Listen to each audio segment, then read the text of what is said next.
Okay, Monaco, big picture for me. John, thank you for the writing preview, so I'll sound informed on this. There's two things of note. The men's 200 is fabulous. Wait, right? You guys are talking about somehow the way you guys wrote it originally. It's like world champions, Michael Norman and Noah Lyles.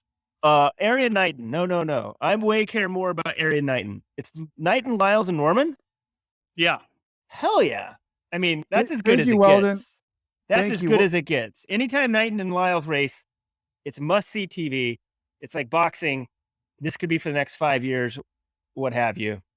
I don't know if it's going to be that long. This event, Robert Johnson's gone there before. It could be the Erriyon Knighton show before you know it, because as we pointed out, at LA 2028, Erriyon Knighton will be younger than Noah Lyles is right now. That's how young this kid is now.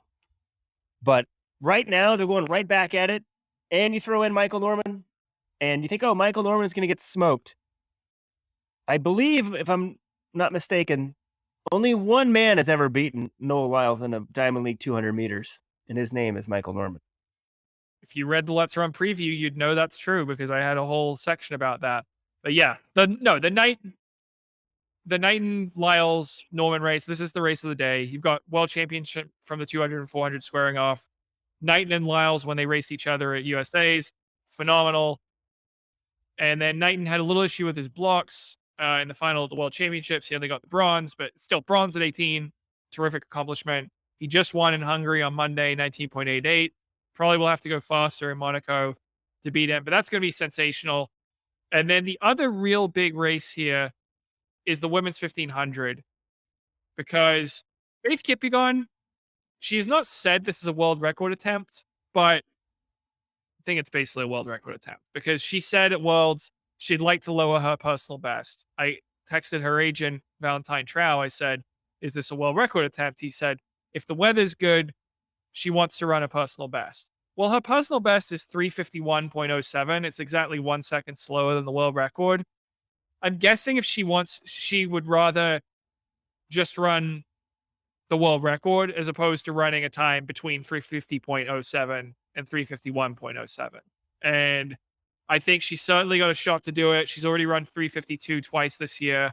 I think she'll have the pacing lights here. We know she's in good shape. That's going to be fun to see if she can get this world record that Kenzebe Dibaba set on the same track 7 years ago. I'm so pumped for that race. I can't believe they're not really announcing it as a world record attempt. But if she said she's not good enough to set the PB, then not break the world record on purpose. She rarely goes for the fast time. So that's great. Men's 3000. Hey, I thought the Baltimore Track Club didn't race. They're all over there. People need to realize they do race. So Grant Fisher could be in it for the win. And if he's in it for the win, the American record is 7:29 flat. I think he's got to be in that type of shape. So could Bernard Lagat's record go? That's, pretty amazing. Let's run almost 1/3, I think.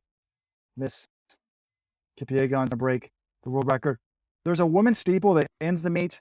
This is absurd to me. Like, I don't understand how in the hell you've got these loaded men's 200 that just put that last. End with the great thing. You need to end with the biggest matchup. End with that walk out of the sea and crouch back. Instead, you're going to have the men's 200, and then they're going to have the intersex women's steeplechase. I don't get it. It doesn't make any sense. Like, why would you want to send the fans down on a low light like that? Like, can someone come up with one good reason why the women's steeplechase is the last event on the schedule?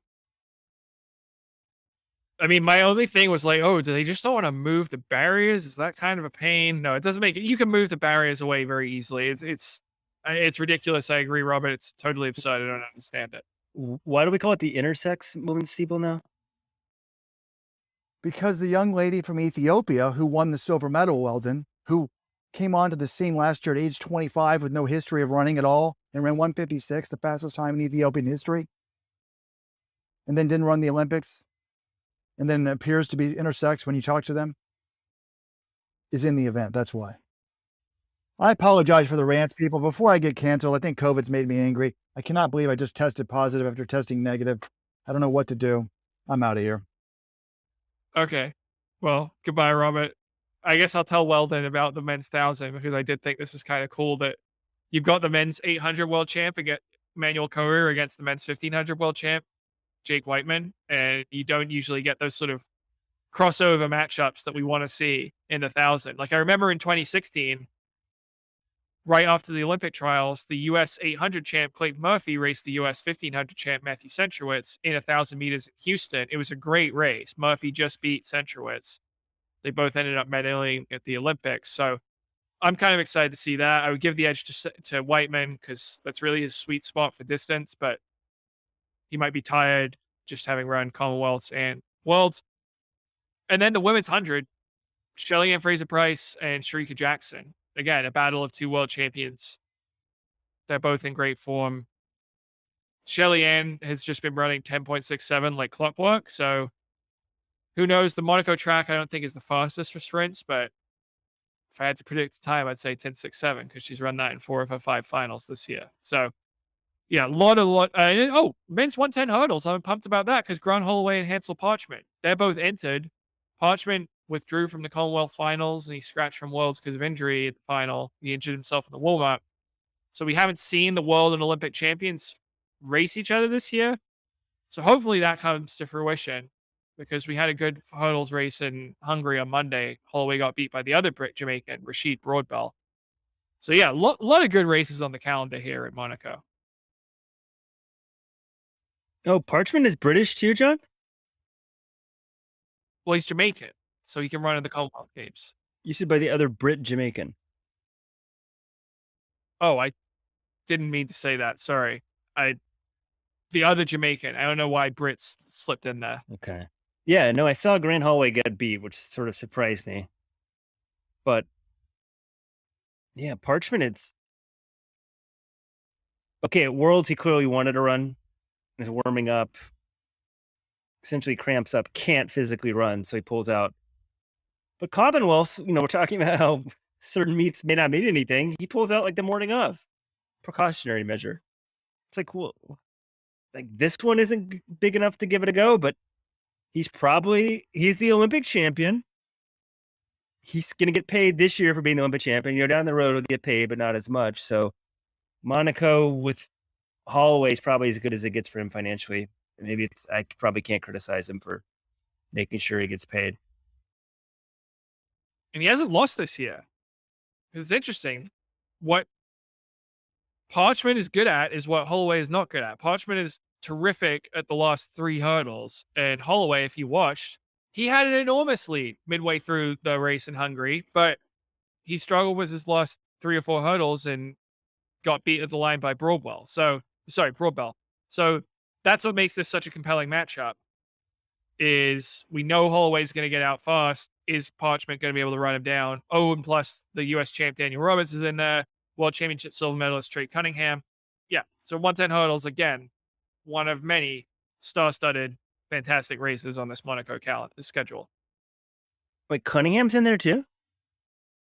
Yeah. And that's correct, silver medalist? Yeah. I mean, I would love to have Devin Allen here, but he's out at Eagles training camp. It's crazy how Cunningham and this whole brouhaha with Allen and everything got totally lost in the mix. I mean, the guy's very good. But, oh no, yeah, John, they are flying over Devin Allen. The Prince of Monaco's got some cash, chartered the plane, boom, boom. He listens to the podcast and said, you know what? I'm sorry it couldn't happen in the World Championships, but we're going to make this thing right. We'll do it in Monaco. Maybe we should get him to listen to the podcast. But, what? It's 2-a-days, right? You could fly over between the morning session and the after. They still do 2-a-days for football or not? I think they've been phasing them out. I don't know.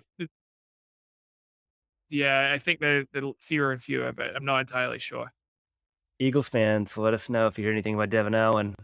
I feel like local news is the one thing where local news is actually relevant is like when they go to training camp, at least for Cowboy. I don't know if they do this in other cities, but Cowboys, like all the stations go out to training camp to tell you what's going on.